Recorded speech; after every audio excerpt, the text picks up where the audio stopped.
Oh, it was a sunny day and everything was great, despite that my alarm clock died, which made me wake up late. I hurried to the bathroom, brushed my teeth and washed my hair. Instead of shampoo, though, I accidentally grabbed the Nair. And as for the toothpaste, I didn't have a clue that somebody had switched it for a tube of superglue. My teeth were glued together, but I guess I was okay. I had no food to eat for breakfast that day anyway. I pulled on my jacket and my boots and grabbed my keys, and ran out the door to catch the bus to work when, jeez! My neighbour stood there with a big grin plastered across his face. I mentally regretted that I hadn't brought the mace. "I couldn't help but hear you," he said, "yesterday round 10. You were using taps, though there are people sleeping then." I mumbled an apology and tried to sneak outside, but he came after me, so I ran off and tried to hide. I got around the corner, held my breath, noticed the smell. I had stepped in dog poo, of course. Oh, this day was hell. When I had lost my neighbour, I ran to catch the bus.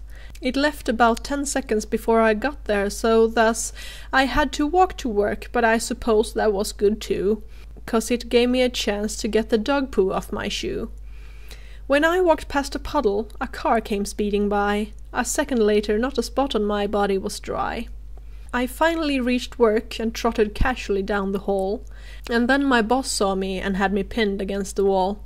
"You're soaking wet, you smell, and you are so not on time." He glared at me as if I'd been convicted of some crime. My teeth were stuck together, so I couldn't really speak, so my boss told me to get lost, till next week. I started walking homewards. What else was I to do? 2 little boys stopped and stared and pointed, yelling, "Ew!" I ignored the little brats and then let out a wail. Something had hit my head. I looked up. It started to hail. I stopped and thought, have I been hit by some bad luckish curse? Out loud I said, can this day possibly get any worse? I shouldn't have said that, I know, in retrospect, as I was suddenly attacked by some religious sect. They clubbed me down and there was blissful darkness for a while. I woke up later, looked around and thought, well, they have style. They stood around me in a circle chanting something weird. Then all the lights went out and they shut up as something neared.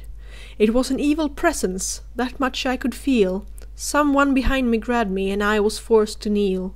I needed to get out, but I had no idea of how. I sighed and thought I'd really need a Winchester right now. And if there would be 1 or 2, they really ought to hurry. Unfortunately, there was none, but I didn't have to worry.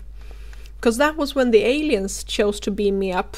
I blinked and looked around, shrugged and whispered, "Sup?" Then there was the questioning, the probing and the light. They dropped me off outside the city hall, high as a kite. The policemen came and grabbed me and threw me in a cell, which was inhabited by guys who could punch pretty well. When I got home that evening and staggered through the door, I stumbled on my cat and thus collapsed onto the floor. The damned cat hissed at me, got through the door and ran away. I didn't have the energy, or heart, to make it stay.